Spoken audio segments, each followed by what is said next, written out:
Right, here we are, and did you see that brief glimpse of that? Oh yes, this is Mark. He's one of a new breed of people who started up a hobby that's sweeping the nation.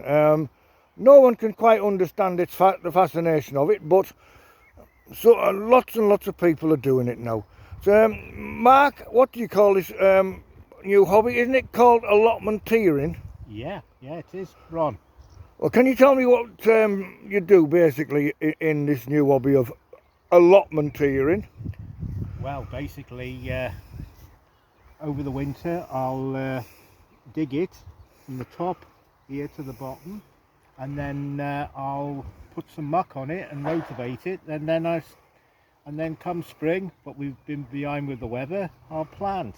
Muck, is this in like the muck you get from the house, or some, you know, where do you get this from? Not man-made. Not man-made? No. All right, so then you so you use an animal muck, do you? Yeah. Which is your favourite muck?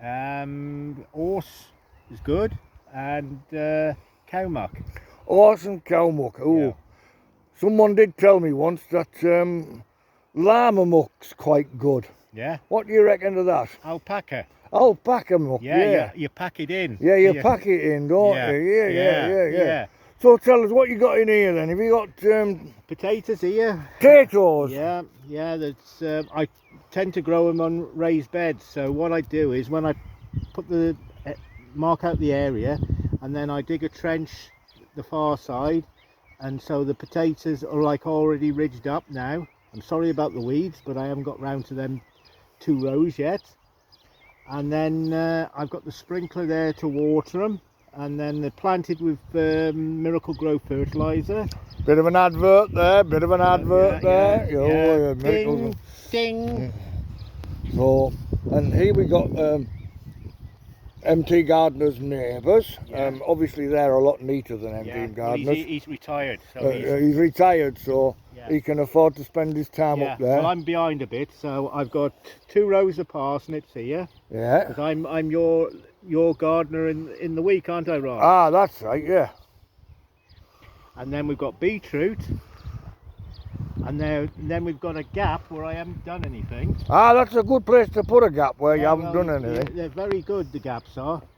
And this is one of your larger gaps, is it? Yeah, well I haven't got round to planting it yet. All right, yes, I can understand this. It's a very good gap. Yeah, and then I've got first lot of runner beans. Oh. I'll give you a tip with runner beans.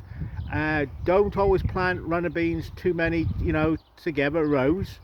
I tend to do first row in May, and then wait a month, put the second row in, and then wait a month, put a third row in. So July is my last row, and then you haven't got tons of runner beans coming at once. Ah, it's good. Yeah. Good. And this is where you keep your weeds. Yeah. That's set aside at the moment to be dug. And this is my tunnel. More a tunnel? Yes. Yeah. Plastic tunnel. Oh, tomatoes and all sorts. Yeah. We've even got a wind chime. Yeah. Oh, well. And we'll quickly brush over all this rubbish down here that you haven't tidied up yet. Yeah. Well, I didn't know you were coming, so I'd have got the Hoover out. Ah, well, yes. And we're going back to back of the tunnel. Back of the tunnel here, and we got more potatoes, and I recognise them. Them are strawberries. The ones that you never get anything off. Yeah. And then we've got growing this time purple sprouting. Oh, magic.